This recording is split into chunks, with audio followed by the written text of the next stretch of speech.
Hello my dear students. So in this session we are going to start with the biological evolution. So in the last session we have completed studying the adaptive radiation. So in that adaptive radiations we saw three examples. One is of small birds, or it is also known as finches. The next example is marsupial species, and one more example is from convergent evolution or convergent adaptive convergence. So we compare two species. One species are known to be placental mammal, another species are known to be marsupial, Australian marsupials. By comparing those two animals, we come across we completed studying the adaptive radiation. So in this session we are going to start about the biological evolution. The biological evolution tells, so it all about we are in the biological evolution. So why it is so much important to study under the evolution of life forms? We know our lifespan, life cycle. After one generation to next generation, what is going to happen, we know very well exactly. So based on this lifespan or life cycle, maybe the scientists have proved that who's that scientist? Darwin had proved that the living organisms, maybe it might have evolved, or different forms of living organisms appeared based on their life cycle or lifespan.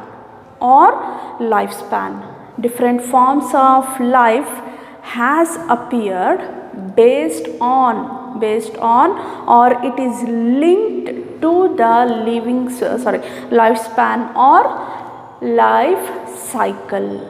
We have to prove this. So we have to prove this statement. How we can prove this statement? By taking one simple example.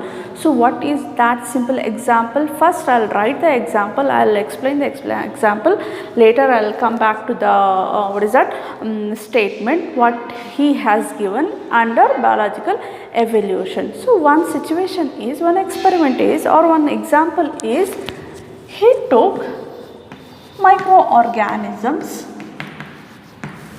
Now I am writing here the bacteria. Say this is a bacteria A. Okay, so what we are doing, this bacteria A bacteria, like we have labeled this bacteria as A, that's it.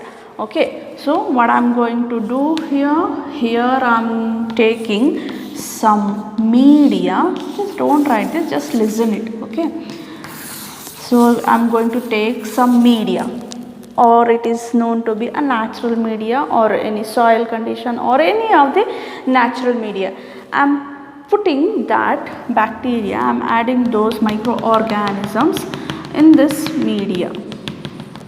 What will happen? So what we learned about the bacteria in the lower classes, bacteria has the capacity to multiply in 20 minutes. One bacteria can reproduce in 20 minutes. In 1 hour, whatever we have taken the bacteria, it will multiply rapidly, and it utilizes the source what we have provided in this media. Okay, so this is the situation number 1. So this is the experiment number 1, what we are doing with this bacteria A. Now after 1 hour, or after a few duration, what I'll do, I'll take some of the bacteria from this media, not the other fresh bacteria. I am using this bacteria, and just imagine one more media is there. So this is another type of media. I have provided some other kind, not so natural, not so suitable. What I'll do, I'll take the bacteria and I'm going to add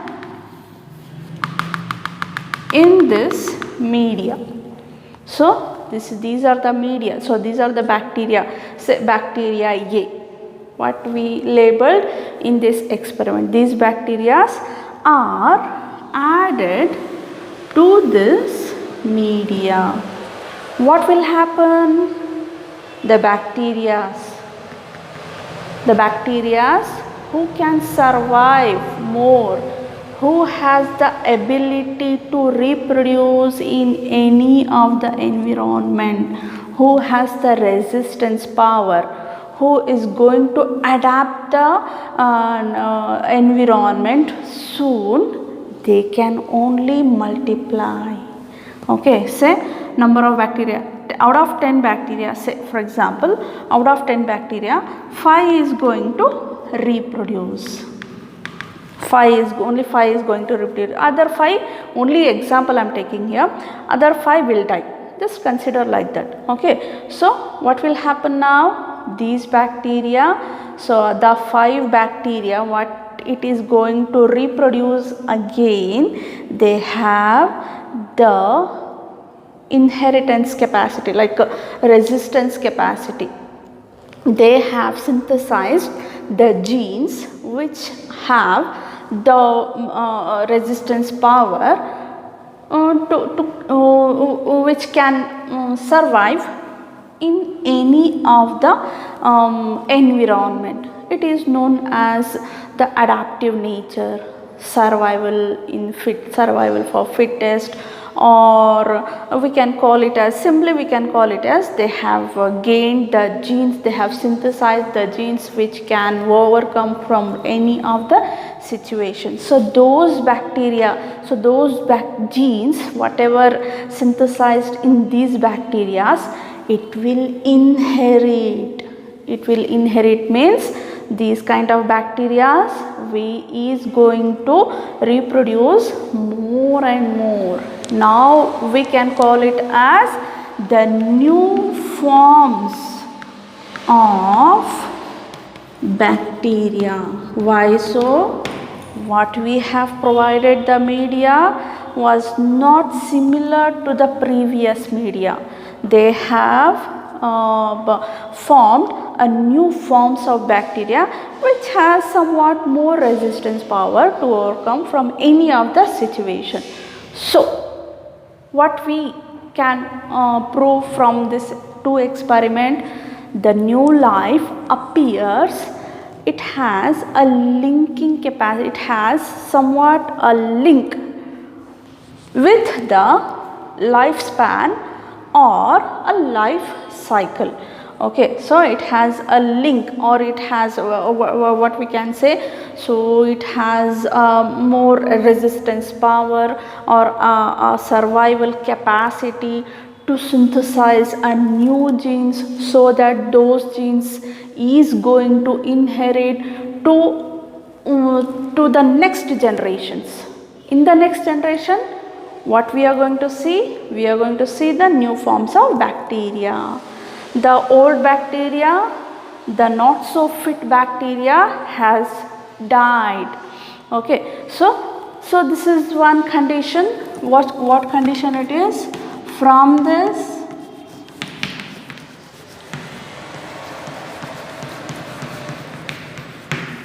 so the conclusion is, those organisms,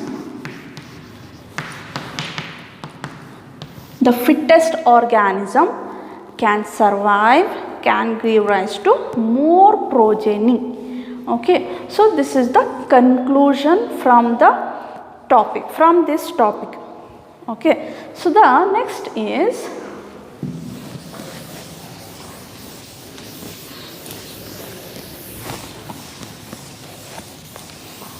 fittest organism. What you have to remember here, fittest organism can overcome from any of the hostile environment. Okay, so the next is, just concentrate on this. This is one concept. Okay, in today's session, this is all about the whatever I gave the experiment and all, that is one concept. The next is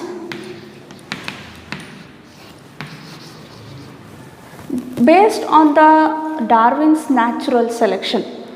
So the Darwin natural selection, that natural selection, that theory has two key points. Okay, so let me write that as a headline so that you'll come to know. Darwin's, consider this is the second concept,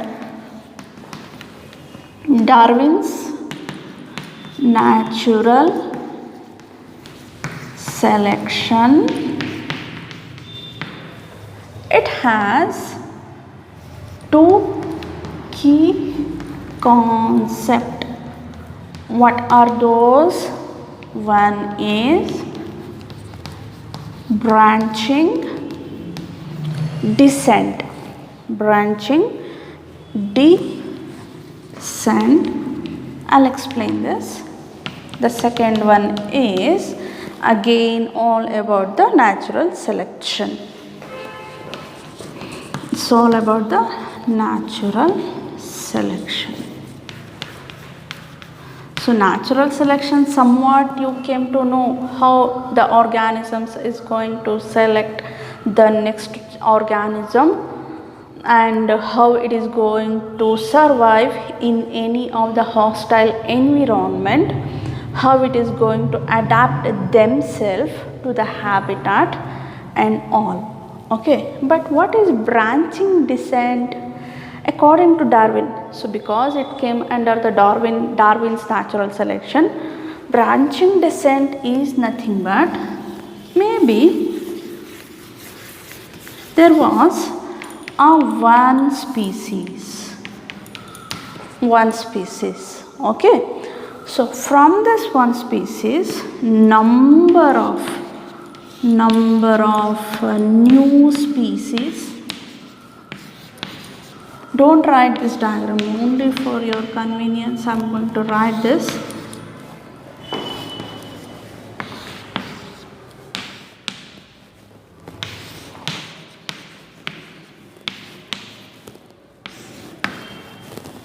Consider this is one habitat. Number of habitats are there.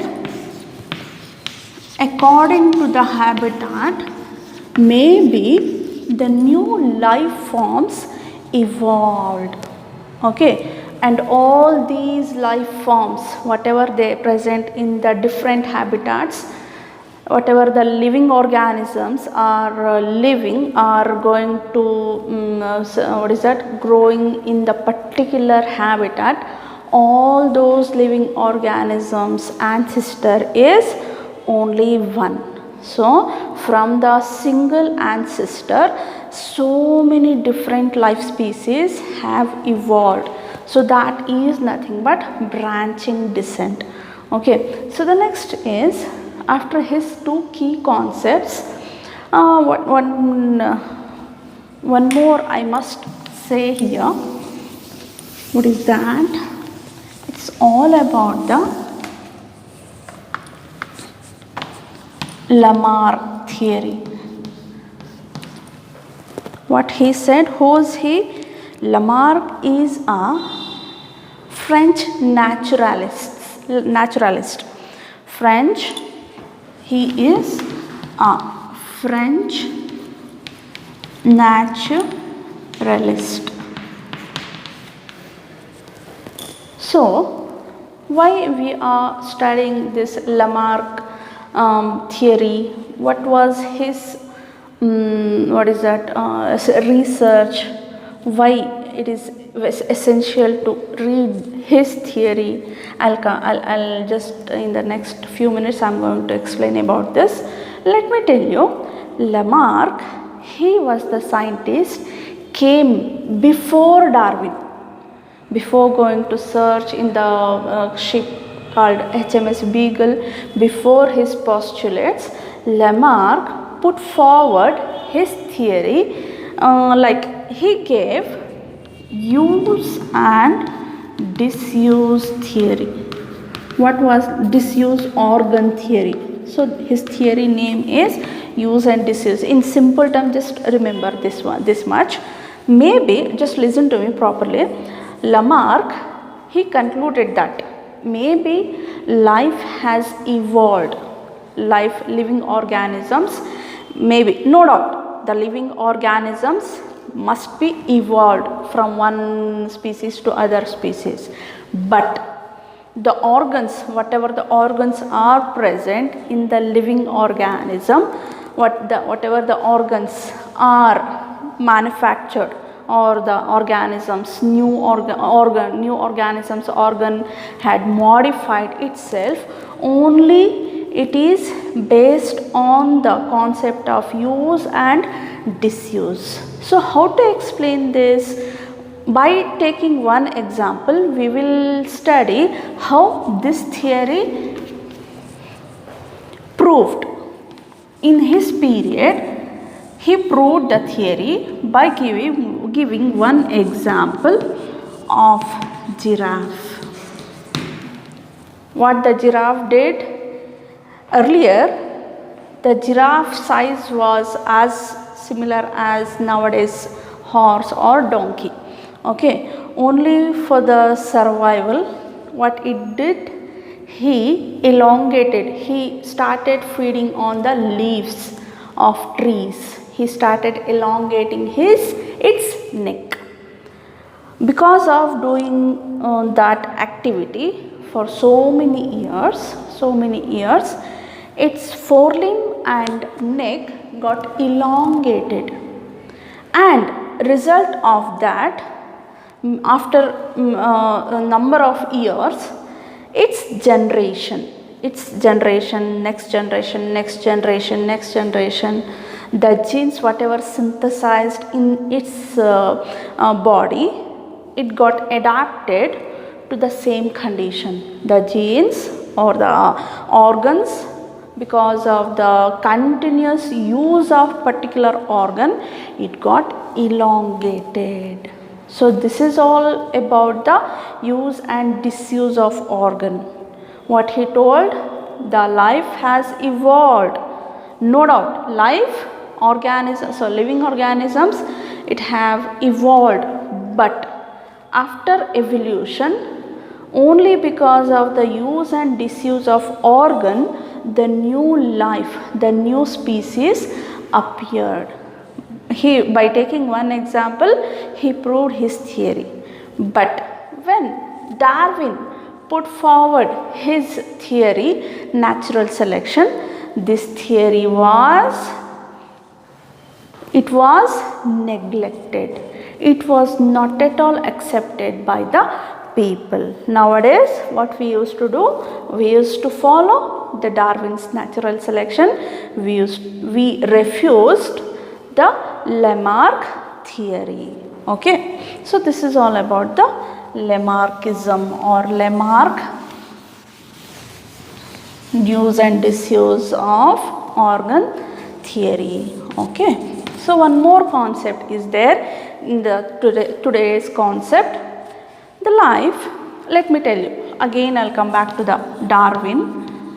Darwin was so much influenced by one scientist known as Thomas Malthus. Who is he? He got influenced, Darwin influenced by a scientist known as Thomas Malthus. Who is he? He was a scientist, no doubt. He gave a number of theories on population.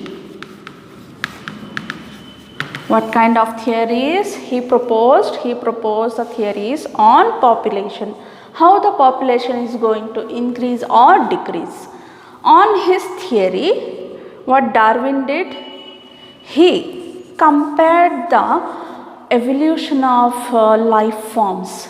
How the evolution of life forms is going to happen, how the population is going to increase, or how the population is going in balanced condition, or how the population is going to decrease. Some of the population have the capacity, some of the species have the capacity to increase its number within a hour.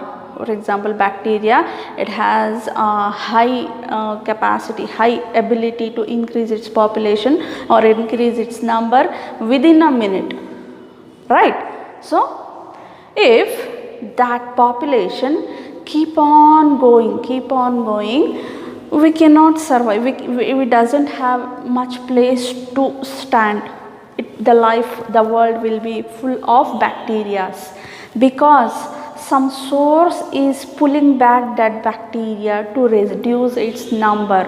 Which source it is? It is nothing but a food or any of the, like for bacteria, what it need, it doesn't need any of the building or car or anything else. What it need food. If the food is not available, bacteria is going to die, right? So like that, the theory, the natural selection, it also tells about the, if the population, if the resource, let me tell you, it's all about the resources.